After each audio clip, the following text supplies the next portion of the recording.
जय श्री कृष्ण। तो आज जैसा कि आप सभी को पता है 16 सितंबर है। तो 16 सितंबर को ऐसा क्या होता है कि आज हम किसी टॉपिक के बारे में डिस्कशन करने वाले हैं।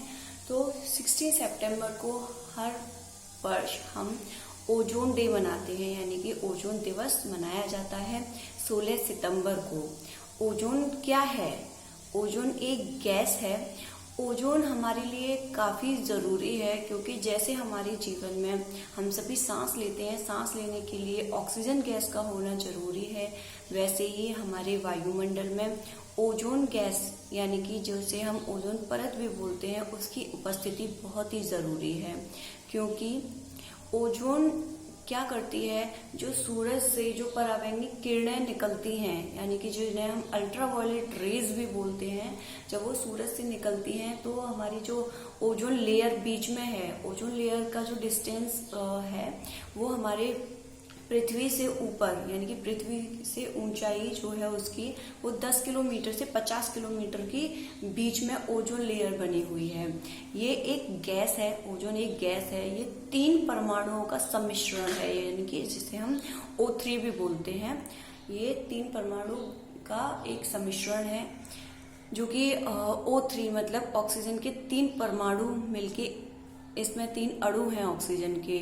ऑक्सीजन जैसे कि हम जानते हैं O2 ऑक्सीजन की 2 मात्राएं होती हैं, तो O3 जो है वो ऑक्सीजन के 3 अणु मिलके एक ओजोन गैस बनाते हैं।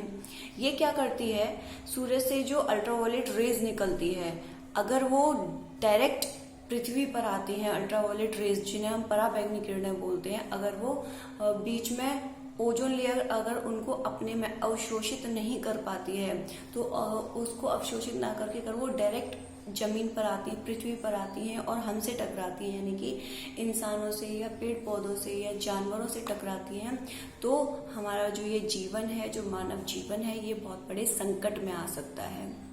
क्यों? क्योंकि ये जो रेज होती हैं ये काफ़ी खतरनाक बीमारियां पैदा कर सकती हैं, जैसे कि इंसानों में इससे स्किन कैंसर हो सकता है, स्किन कैंसर जैसी भयानक बीमारी हो सकती है।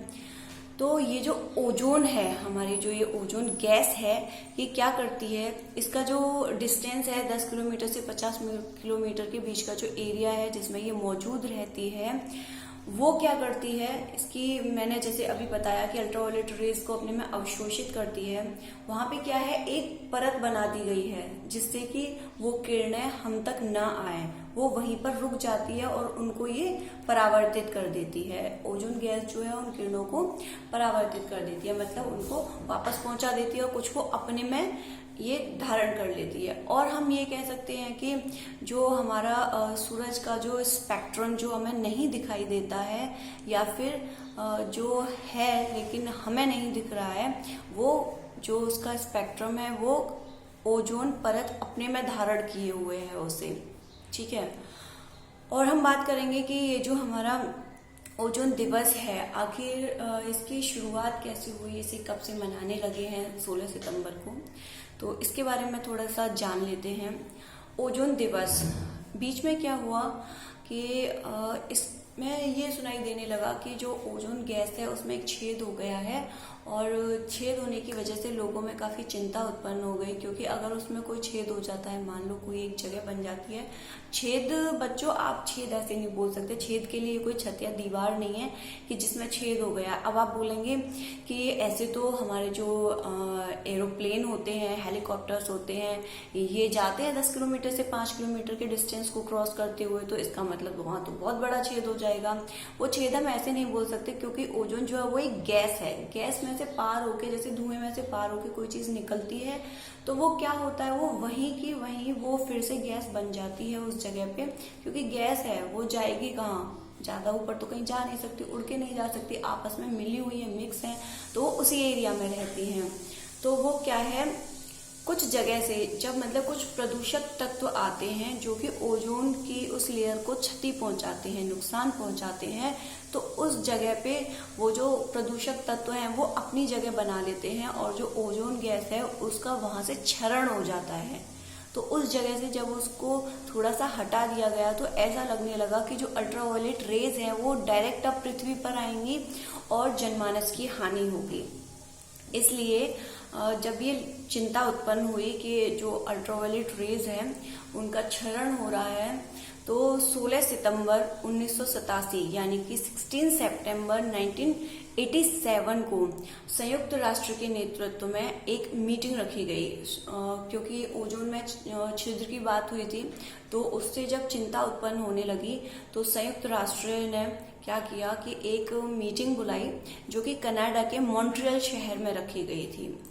इसलिए इसको मॉन्ट्रियल शहर में जब लोगों को बुलाया गया उसके निवारण के लिए कि आखिर हम ऐसा क्या कर सकते हैं कि जो ओजोन लेयर है इसका क्षरण होने से बच सके, तो कनाडा के मॉन्ट्रियल शहर में बुलाया गया सबको। तो वहां पे 33 देशों ने मिलके एक समझौते पे हस्ताक्षर किए थे।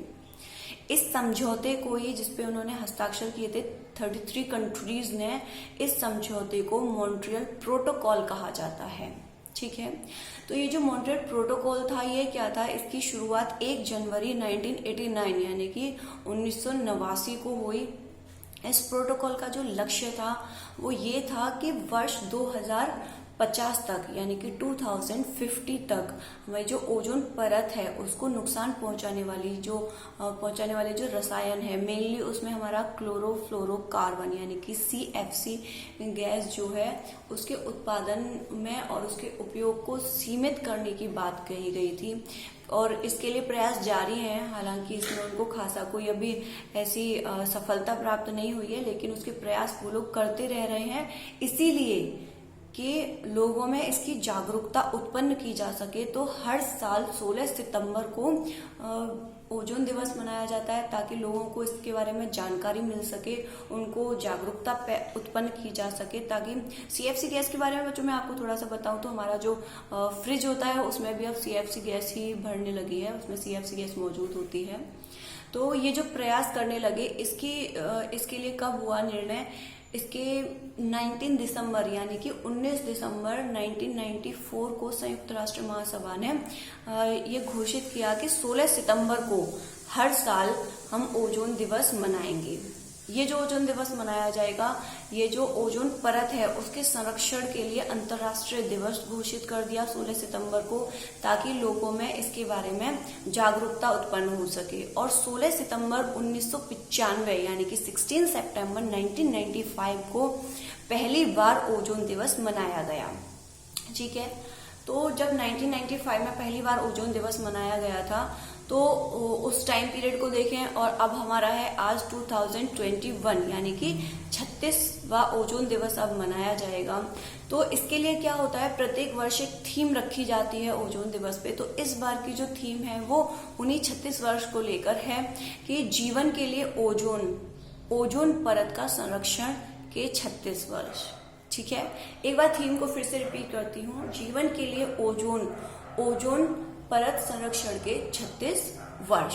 ठीक है, अगर हम इसी स्लोगन को इंग्लिश में बात करें तो ozone for life 36 years of ozone layer protection. ठीक है, अब जब हमने थीम की बात की तो एक स्लोगन देख लेते हैं, ओजोन की परत को बचाओ, पृथ्वी पर शुद्ध वातावरण लाओ। इसके लिए आपको क्या करना है, ज्यादा से ज्यादा आपको पौधे लगाने हैं। वो ग्लोबल वार्मिंग को तो कम करेंगे ही, ग्लोबल वार्मिंग कम होगी तो हमारा जो वायुमंडल है वो भी शुद्ध रहेगा, और वो जब शुद्ध रहेगा तो हमारे जो ओजोन परत को नुकसान पहुंचाने वाले जो ये प्रदूषक तत्व हैं उनमें कमी आएगी तो हमारी जो ओजोन लेयर है वो सेफ रहेगी। ओजोन लेयर सेफ रहेगी तो हम सेफ रहेंगे, क्योंकि जितना हमारे लिए ऑक्सीजन गैस सांस लेने के लिए जरूरी है उतनी ही ओजोन लेयर का वायुमंडल में उपस्थित रहना बहुत जरूरी है बच्चों, क्योंकि ओजोन लेयर हमारे अस्तित्व का एक कारण है। ओजोन लेयर हम हैं, क्यों? क्योंकि ओजोन लेयर है। एक और स्लोगन देखते हैं, अगर आप ओजोन परत की रक्षा करोगे तो ओजोन परत आपकी रक्षा करेगी। समझ में आया? ठीक है, तो अब हम आगे बात करते हैं। अब आप सोच रहे होंगे कि ओजोन लेयर जो है ये कैसे, मतलब इसके जो प्रदूषक तत्व हैं आखिर उनको कैसे क्षति पहुंचती है, उनके बारे में हमें कैसे पता चलेगा। तो ओजोन को नुकसान पहुंचाने वाले जो कण हैं वो कैसे बनते हैं। ठीक है, तो इसको जो नुकसान पहुंचाने वाले कण हैं वो वातावरण में यानी कि हमारे एटमॉस्फेयर में जब नाइट्रोजन ऑक्साइड और हाइड्रोकार्बन जब सूरज की किरणों के साथ आपस में प्रतिक्रिया करते हैं, यानी कि फिर से एक बार रिपीट कर देती हूँ, नाइट्रोजन ऑक्साइड और हाइड्रोकार्बन जब सूरज की रोशनी के साथ, सूरज की किरणों के साथ आपस में प्रतिक्रिया करते हैं तब क्या होता है, ओजोन प्रदूषक जो कण होते हैं उनका निर्माण होता है। यानी कि ओजोन को क्षति पहुंचाने वाले जो कण होते हैं, उनको नुकसान पहुंचाने वाले जो कण होते हैं उनका निर्माण होता है, उनकी उत्पत्ति होती है। और इसके अलावा जो फैक्ट्रियों से जो धुआं निकलता है और आपके जो वाहनों से जो गैस निकलती है जिसमें कार्बन मोनोऑक्साइड और आपकी जो दूसरी गैसें हैं, और भी जो दूसरी गैसें हैं उनसे निकलने वाली फैक्ट्रियों वाहनों से जब वो दूसरी गैस हैं उनकी भी रासायनिक क्रिया जब होती है तो ओजोन प्रदूषक कणों की जो मात्रा होती है, उनकी रासायनिक क्रिया आपस में होने से ओजोन प्रदूषक कणों की मात्रा बढ़ जाती है। ठीक है, ओजोन प्रदूषक कण यानी कि जो हमारे ओजोन लेयर को क्षति पहुंचाते हैं, ओजोन लेयर को जो नुकसान पहुंचाते हैं, उनमें बढ़ावा आता है। उनमें बढ़ावा आएगा तो ओजोन लेयर को नुकसान होगा, ओजोन लेयर को नुकसान होगा तो मतलब पृथ्वी पे हमारा जो अस्तित्व है उसको नुकसान होगा, उसके लिए परेशानी खड़ी हो जाएगी। और हमारे जो वैज्ञानिक हैं वो कहते हैं, यानी कि वैज्ञानिकों के मुताबिक हर 8 घंटे के औसत में, यानी कि हर 8 घंटे में ओजोन प्रदूषक की जो मात्रा होती है, यानी कि ओजोन को नुकसान पहुंचाने वाले कणों की जो मात्रा होती है वो 100 माइक्रोग्राम प्रति घन मीटर से अधिक नहीं होनी चाहिए। ये हमारे वैज्ञानिक बताते हैं। ठीक है, क्या बताते हैं कि जो ओजोन प्रदूषक तत्व होते हैं, ओजोन प्रदूषक जो कण हैं, उनकी जो 8 घंटे के औसत में, 8 घंटे यानी कि प्रत्येक 8 घंटे में उनकी जो मात्रा होती है ओजोन प्रदूषक कणों की वो 100 माइक्रोग्राम प्रति घन मीटर से ज्यादा नहीं होनी चाहिए। 100 माइक्रोग्राम प्रति घन मीटर तक होगी तो एक बार के लिए वो चीजें जो है वो मेंटेन हो जाएंगी, लेकिन अगर 100 किलोमीटर प्रति घन मीटर से अधिक होती है तो वो हमारी ओजोन लेयर को बहुत नुकसान पहुंचाएंगे। ठीक है, अब ओजोन लेयर को नुकसान पहुंचाने से हमने इस बारे में बात कर ही ली कि हमारा जो जीवन है वो संकट में आ जाएगा। इंसानों को इससे जानलेवा बीमारियां हो सकती हैं, इंसानों को ही क्यों, हमारे जो और जानवर हैं, हमारे जो पेड़ पौधे हैं, उन सभी को नुकसान पहुंचेगा, क्योंकि वो जो रेज हैं वो तो सभी को ही हार्म पहुंचाएंगी, सभी को जलाना शुरू कर देंगी। स्किन कैंसर होगा, स्किन को जलाना स्टार्ट कर देंगी, तो जितने भी हमारी जो लिविंग थिंग्स हैं वो सब जलना शुरू हो जाएंगी।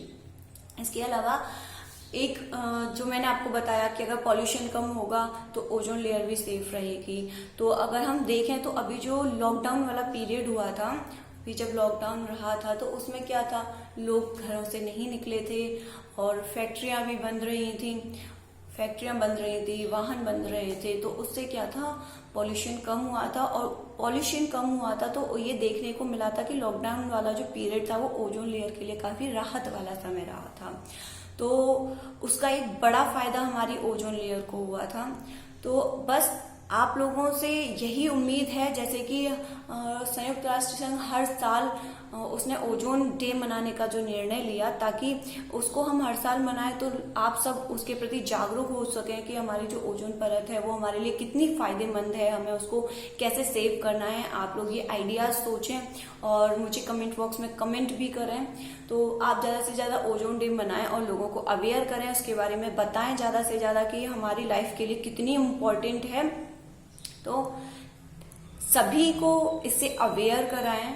आप भी ध्यान रखें, पॉल्यूशन थोड़ा कम करें, ज्यादा से ज्यादा ट्रीज लगाएं, आप लोग पेड़ ज्यादा से ज्यादा लगाएं। हमारे वातावरण को शुद्ध रखने का एकमात्र तरीका है ये कि ज्यादा से ज्यादा हम ट्री लगाएं। अगर हम पॉल्यूशन कम नहीं कर सकते तो कम से कम ट्री तो हम लगा ही सकते हैं ना।